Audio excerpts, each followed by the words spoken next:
আজকের ভিডিওটা আমাদের দেশের যত কৃষক আছে তাদের জন্য খুবই গুরুত্বপূর্ণ। ধরুন কোনো কারণে সে প্রাকৃতিক দুর্যোগ হোক, ঝড় হোক, বন্যা হোক বা অন্য কোনো কারণে আপনার ফসলটা নষ্ট হয়ে গেছে, তখন সরকার আপনারা হয়তো জানেন যে ক্ষতিপূরণ বাবদ একটা কিন্তু টাকা দেই। এবারে কত টাকা দেই, তার জন্য আপনাকে কি করতে হবে, সেই বিষয়ে কিন্তু আজকের ভিডিওতে আলোচনা হবে। দেখুন, আপনারা নিশ্চয়ই শুনে গেছেন যে প্রধানমন্ত্রী ফসল বীমা যোজনা। এখানে ধরুন আপনাকে কিছু টাকা আপনাকে ইনভেস্ট করতে হবে, 2% বা 1.5%। ধরুন সাপোজ আপনি 1000 টাকার বীমা করবেন, কিন্তু সেখানে আপনি বেনিফিট পাবেন 50,000 টাকা পর্যন্ত। এবারে দেখি এই যে ব্যাপারটা কি, প্রধানমন্ত্রী ফসল বীমা যোজনা, এটা নিয়ে অনেকে জানতে চাইছেন যে এটা করলে সুবিধা কি, এটা করলে অসুবিধা কি, এবং কৃষকদের কি লাভ থাকবে বা কি ক্ষতি হবে, সবকিছু কিন্তু আজকের ভিডিওতে আলোচনা হবে। এবং আশা করছি এই ভিডিওটা দেখার পরে আপনাদের প্রধানমন্ত্রী ফসল বীমা যোজনা সম্বন্ধে কোনো রকম ডাউট থাকবে না। আপনারা হয়তো কৃষক বন্ধু সম্বন্ধে শুনেছেন বা পিএম কিষাণ সম্বন্ধে শুনেছেন, সেটা আমি আপনাদের ক্লিয়ার করেছি। আজকে যে ভিডিওটা হবে প্রধানমন্ত্রী ফসল বীমা যোজনা সম্বন্ধে টোটাল ডিটেল ইনফরমেশন আজকের ভিডিওতে আলোচনা হবে। চলুন শুরু করি আজকের ভিডিওটা। প্রথমেই আসি যে এই প্রধানমন্ত্রী ফসল বীমা যোজনা, এটা নরেন্দ্র মোদী আমাদের আমাদের দেশের প্রধানমন্ত্রী, তিনি কিন্তু লঞ্চ করেছিলেন বা চালু করেছিলেন 18ই জানুয়ারি 2016 সালে। তো উদ্দেশ্যটা কি ছিল না, প্রাকৃতিক দুর্যোগ হতে পারে, পোকামাকড়ের কারণে বা রোগ বা প্রতিকূল আবহাওয়ার কারণে ফসলের ক্ষতি হলে কৃষকদের আর্থিক সুরক্ষা প্রদান করা হবে এই বীমার মাধ্যমে বা এই যোজনা বা স্কিমের মাধ্যমে। এবারে আসি যে কোন কোন ক্ষেত্রে বীমার সুবিধা মিলবে না। প্রতিকূল আবহাওয়ার কারণে বীজ বপন করতে না পারলে ক্ষতিপূরণ আপনি পাবেন। বন্যা, খরা, বন্যা, প্লাবন বা পোকামাকড় বা রোগে ফসলের ফলন যদি কম হয়, তখন কিন্তু আপনি বীমার সুরক্ষা কিন্তু পাবেন। ফসল কাটার পর মাঠে রাখা অবস্থায় ঘূর্ণিঝড় বা বৃষ্টিতে ক্ষতি হলে সর্বোচ্চ 18 দিন পর্যন্ত কিন্তু 14 দিন পর্যন্ত কিন্তু কভারেজ কিন্তু থাকবে। শিলাবৃষ্টি, ভূমিধস, মেঘ ভাঙা বৃষ্টির মতো স্থানীয় দুর্যোগ পৃথক মূল্যায়নের ভিত্তিতে ক্ষতিপূরণ আপনাকে দেওয়া হবে। এবারে চলে আসুন যে আপনি কিভাবে এটা অ্যাপ্লাই করবেন, তারপরে আমি আপনাদের একদম এক্সপ্লেন করে দেবো যে কিভাবে কত টাকা ইনভেস্ট করলে কি রকম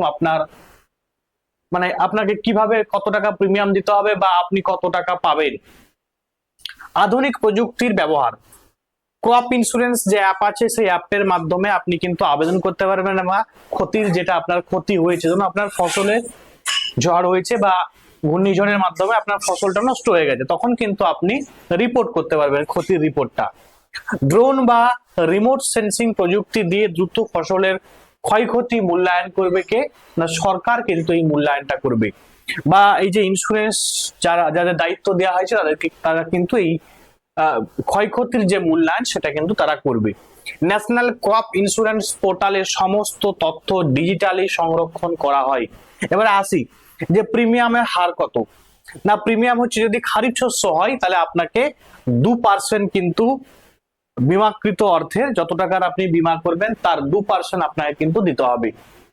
রবি শস্য যদি হয় তখন 1.5% কিন্তু আপনাকে বিমার টাকা কিন্তু দিতে হবে। বাণিজ্যিক ও উদ্যান পালন এর জন্য 5% বিমাকৃত অর্থে, আপনারা হয়তো বুঝতে পারবেন না, আমি বুঝিয়ে দেবো, আমি এক্সপ্লেন করে দেবো, কোনো চিন্তা নেই। বাণিজ্যিক বা উদ্যান পালন যদি ফসল হয় সেক্ষেত্রে কিন্তু আপনাকে 5% কিন্তু বিমাকৃত অর্থের আপনাকে টাকা প্রদান করতে হবে বা টাকা দিতে হবে। এটা হচ্ছে প্রিমিয়াম আপনার। আচ্ছা, কিভাবে আবেদন করবেন না, অনলাইনে আবেদন করতে পারবেন। এই যে ওয়েবসাইট আছে এই ওয়েবসাইটে গিয়ে আপনি কিন্তু সুন্দর অ্যাপ্লাই করতে পারবেন। ফার্মার ক্রপ কর্নারে গিয়ে মোবাইল নাম্বার এবং আধার নাম্বার দিয়ে নিবন্ধন করতে হবে। আপনি যদি চান যে না আমার অনলাইনে করতে অসুবিধা, আপনি অফলাইনে সংশ্লিষ্ট ব্যাংকে যোগাযোগ করে বা নিকটবর্তী যে তোমার কমন সার্ভিস সেন্টারে গিয়েও কিন্তু আপনি এই অ্যাপ্লিকেশনটা কিন্তু করতে পারবেন। প্রয়োজনীয় নথি আপনাকে কি কি ডকুমেন্টস দিতে হবে, না আধার কার্ড লাগবে, জমির রেকর্ড বা নথি আপনাকে দিতে হবে, পাসবুকের ব্যাংকের পাসবই আপনাকে দিতে হবে। এবং কোন রকম যদি হেল্প প্রয়োজন হয় আপনি কিন্তু এই নাম্বারে কল করতে পারেন বা এই নাম্বারে হোয়াটসঅ্যাপ করে আপনি এইখান থেকে সহযোগিতা নিয়ে আপনি কিন্তু এই বীমাটা করতে পারবেন। আমি বলেই দিয়েছি কারা কারা সুবিধা পাবেন, এবং বলেও দিই যে আমাদের দেশের সমস্ত কৃষকদের এটা কিন্তু করতেই হবে এমন কোনো মানে নেই, এটা হচ্ছে ঐচ্ছিক মানে অপশনাল। যদি আপনার মনে হয় যে কোনো কারণে যদি আপনার ফসল ক্ষতিগ্রস্ত হয়, আপনি যে টাকার বীমা করবেন, ধরুন 50,000 টাকার বীমা করলেন, 50,000 টাকায় যদি আপনি চান যদি এই রকম ধরনের আপনার মানে যে টাকা ইনভেস্ট করেছেন ধরুন সেই টাকাটা সম্পূর্ণ আপনি পেতে চাইছেন, তখন কিন্তু আপনি এই বীমা করতে পারবেন। এবারে আসি যে বীমা করলে কি ক্ষতি কি লাভ, যে বিষয়ে আপনারা বেশি জানতে চাইছেন। আমি একটু এক্সাম্পল দিয়ে বলি। ধরুন সাপোজ কোন একজন কৃষক সে 50,000 টাকা ইনভেস্ট করেছে, কত হাজার টাকা না 50,000 টাকা একটা বীমা করলো, এটার একটা বীমা করেছে, এই টাকাটার একটি বীমা করেছে। এবারে এই টাকার ধরুন আমি দেখালাম যে 2%, 1.5%, 5%, যদি ধরুন আপনাকে 2% দিতে হয়, 2%, এটার 50,000 টাকার 2% ক টাকা হবে না 5 দুগুণে 10 মানে 1,000 টাকা হবে। 1,000 টাকা কিন্তু আপনাকে আপনার বীমার টাকা, বীমার অ্যামাউন্ট। আমি ক্লিয়ার করছি এখনো। ধরুন আপনি ধান চাষ করেছেন, ধান চাষের আপনি কি করলেন, একটা বীমা করলেন, সেই বীমাতে বললেন যে আমার 50,000 টাকার এখানে ইনভেস্ট হবে, আমি 50,000 টাকার বীমা করব। আপনি একটা জায়গায় ফসল মানে ধরুন ধান রোপণ করলেন, ধান রোপণ করে আপনার 50,000 টাকার আপনি একটা বীমা করলেন, যে যদি আমার কোনো কারণে ক্ষতি হয়ে যায় সেটা আমাকে সরকার যেন আমাকে ক্ষতিপূরণটা যেন দেয়।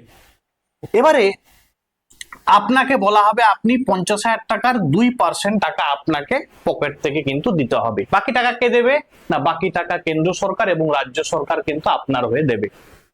তাহলে আপনি ক টাকা দিলেন, 1,000 টাকা। কোনো কারণে এই যে ফসল আপনি ফলিয়েছিলেন সম্পূর্ণ নষ্ট হয়ে গেল, সম্পূর্ণ আপনি 1 টাকা মানে 1 টাকারও ফসল আপনি তুলতে পারলেন না, তখন সরকার আপনাকে একটা যাচাই করার পরে এই 50,000 টাকায় আপনাকে কিন্তু সরকার আপনার অ্যাকাউন্টে সরাসরি দিয়ে দেবে।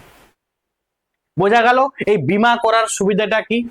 বীমা করার অসুবিধা কি হতে পারে না, 1 নাম্বার অসুবিধা সেটা হচ্ছে ধরুন আপনি তো 1,000 টাকার বীমা করেছেন, 1,000 টাকা দিয়েছেন 50,000 টাকা পাওয়ার জন্য, কোনো কারণে আপনার ফসলের কোনো রকম কোনো ক্ষতি হলো না, তখন মনে হতে পারে যে আমি ওই 1,000 টাকা ব্যাক পাবো না।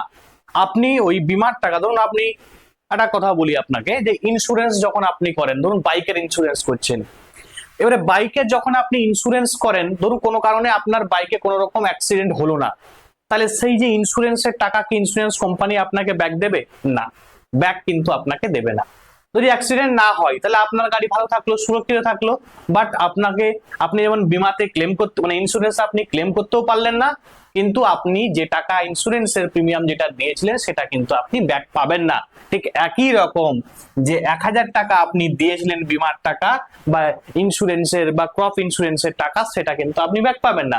বাট যদি কোনো কারণে আপনার ফসল নষ্ট হয়ে যায়, এবারে দেখা গেল আমি একটা কন্ডিশন বললাম যে কমপ্লিট যদি নষ্ট হয়ে যায় আপনি 50,000 টাকাই পাবেন, কিন্তু দেখা গেল যে আপনি 50% তুলতে পারছেন, 50% আপনার নষ্ট হয়ে গেছে, তখন আপনি ওই 50,000 টাকা পাবেন না, তখন কিন্তু আপনি কত পাবেন না 25,000 টাকা, তখন কিন্তু ইন্স্যুরেন্সের টাকা আপনি কিন্তু পাবেন।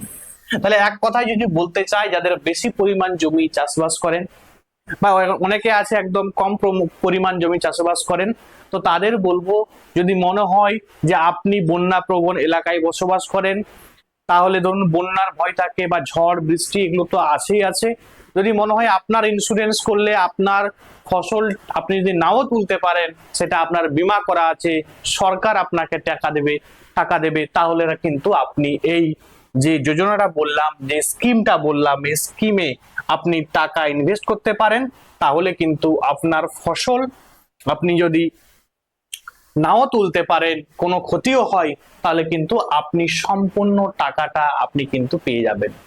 যদি ভিডিওটা ভালো লাগে অবশ্যই শেয়ার করে দিবেন, এবং আপনারা কে কোথা থেকে দেখছেন অবশ্যই কিন্তু কমেন্টে জানাবেন, এবং যদি এই ধরনের কোনো আরো ইনফরমেশন জানতে চান আমাকে অবশ্যই কমেন্টে জানাবেন, আমি সেখানে যতটা ইনফরমেশন জানবো সেটা কিন্তু আপনাদের প্রোভাইড করে দেবো। থ্যাংক ইউ, আজকে এখান পর্যন্ত।